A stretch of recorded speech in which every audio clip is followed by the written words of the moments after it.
Well, firstly, I'm a great believer in the importance of keeping government as close to people as possible, and having been an elected representative at both municipal and county level for nearly 20 years, I know the importance of citizens being able to interact freely and often with their elected reps, and the people who are being impacted by political decisions, need to be able to have a say in how policies are formed and implemented.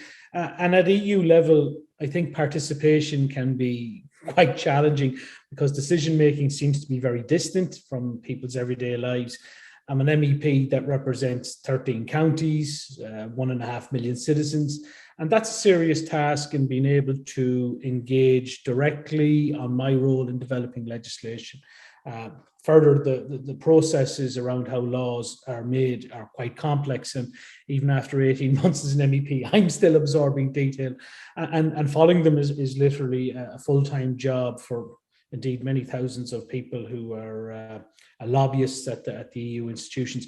And in between, those corporate lobbyists and interest groups and diverse political priorities, we have to ensure the voices of ordinary citizens can still be heard.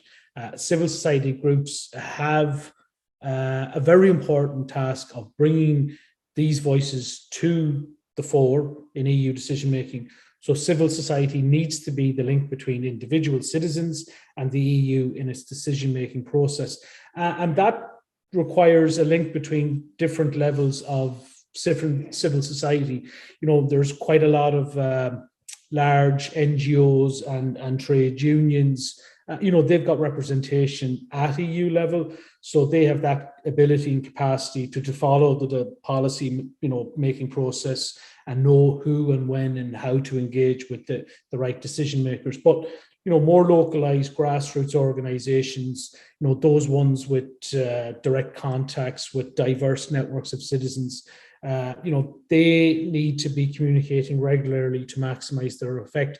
But this is difficult because many of them are fluid and are voluntary in their nature. So it's not easy work. Network building and grassroots engagement need to be prioritized by larger civic society or groups who have those resources to maybe, to ensure that we amplify the voices of citizens. And at the same time, local organizations should try and make time to engage with EU-wide networks and campaigns, even if they seem distant and slow at times. But MEPs like me have a role in this. We hear a lot from lobby groups, and sometimes the voices of ordinary citizens are not present. And we need to make an effort to engage with citizens' ideas, even when they're not presented in, that jargon-heavy expert ways that lobby groups promote their own interests. And that requires that we need to kind of step outside at times that bubble that exists in Brussels, and not overly rely on institutionalized interest groups to be our sole source of input from civil society. And that's a challenge that MEPs need to step up to.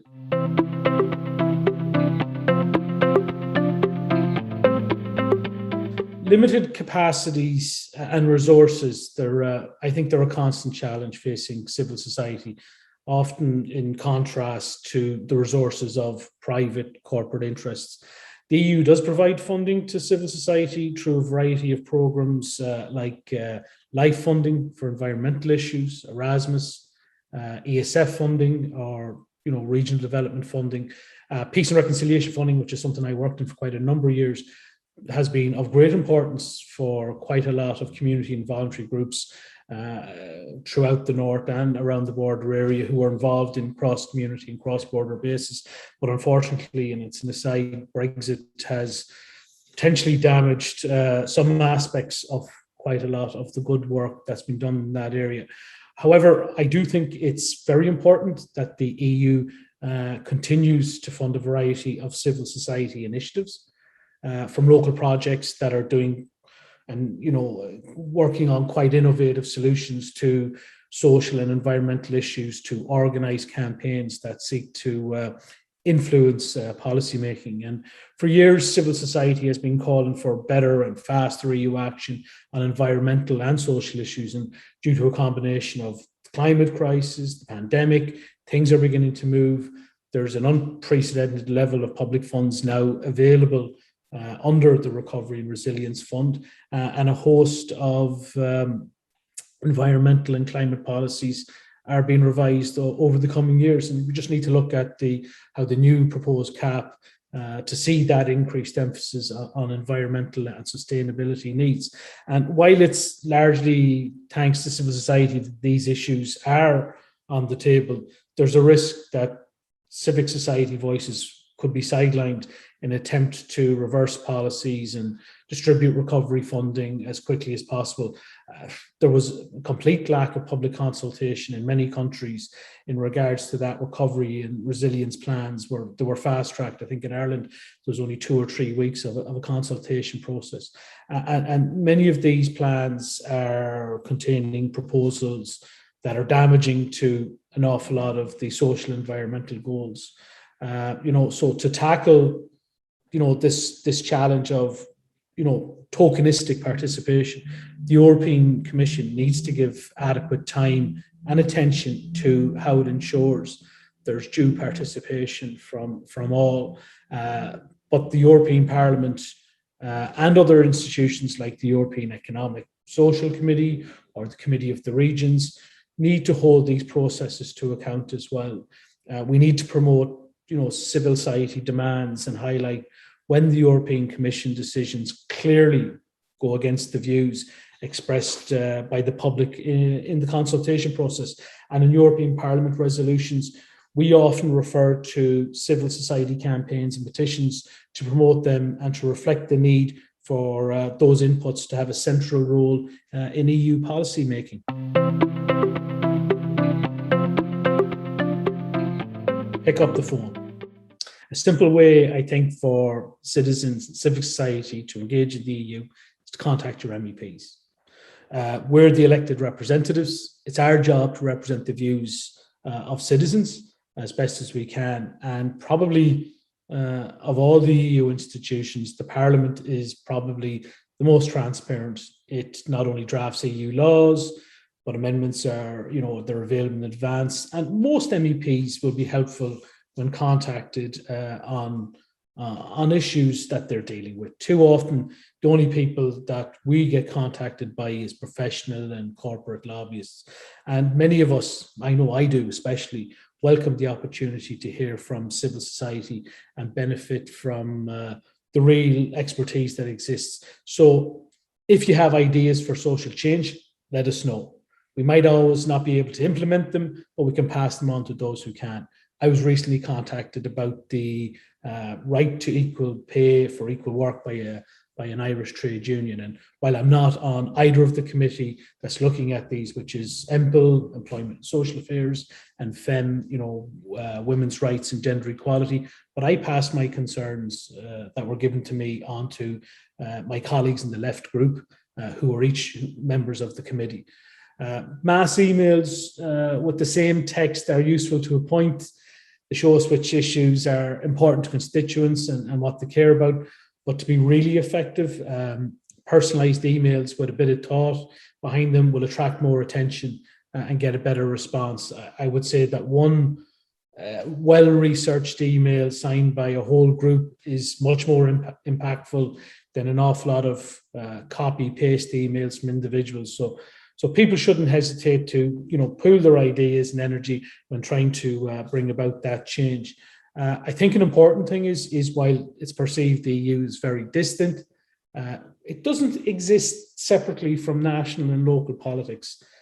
National governments have a lot to say in how EU policies develop, and MEPs, by and large, are in relatively close contact with our national parties. For myself and Sinn Féin, we act collectively with our policy being set by our members at Ard Fheis or through our Comhairle. So for me, raising an issue at national level is an indirect but can be an effective way of getting it noticed at an EU level, especially if civil society in different EU countries are all highlighting the same issues. I think the climate movement is a good example of that. The Friday for Futures protests focused on national governments, but because a lot of climate policies are determined at EU level, this translated into a new ambition to tackle climate in EU policies as well.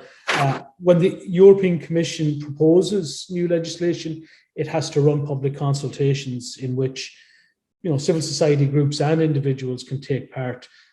Some of them are quite jargon heavy and technical, so civil society can help people probably by providing template answers or maybe even running workshops where people can participate in the consultations together. And I suggest that people look up the Have Your Say EU to find more information on that consultation platform. In general, the Commission are also more open to engaging with civic society through meetings and emails, for example, than many national administrations. And relationships can be built up with people in the Commission to help counterbalance corporate lobbyists. The other thing is that people may not be aware of is this year, the Conference on the Future of Europe has been introduced as a way for citizens to contribute their views on the challenges and priorities of the EU. And it consists of a digital platform, local and regional events, citizens panels, EU-wide plenary events, and civil society, we hope, would play an important role in organising and channeling citizens' input to the conference. Member states are organising public consultations. Not sure how open or how well organised they'll be, but people should seek out such consultations and bring their issues up. The issues raised in the public consultation, if there's a theme of them, should be then fed into the wider EU conference for discussion. Unfortunately, the possibility for civic society to directly participate in the conference itself, there's only 400 delegates, is quite limited.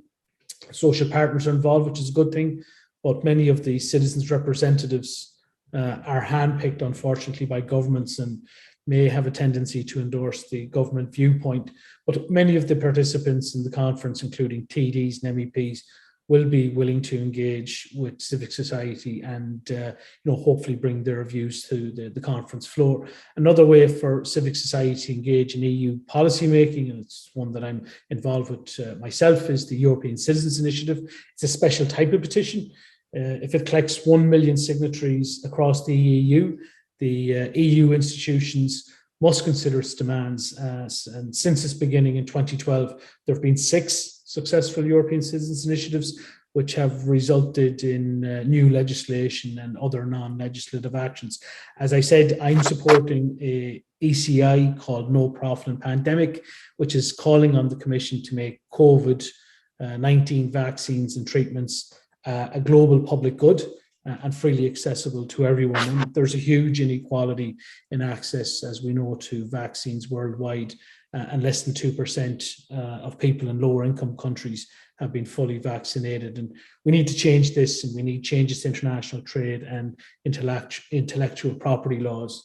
The EU has the power to change it, but won't do it without considerable pressure from citizens. So my final action in this interview is I'm encouraging people to sign the European Citizens Initiative and go to noprofitandpandemic.eu to take that action and sign up. Thank you.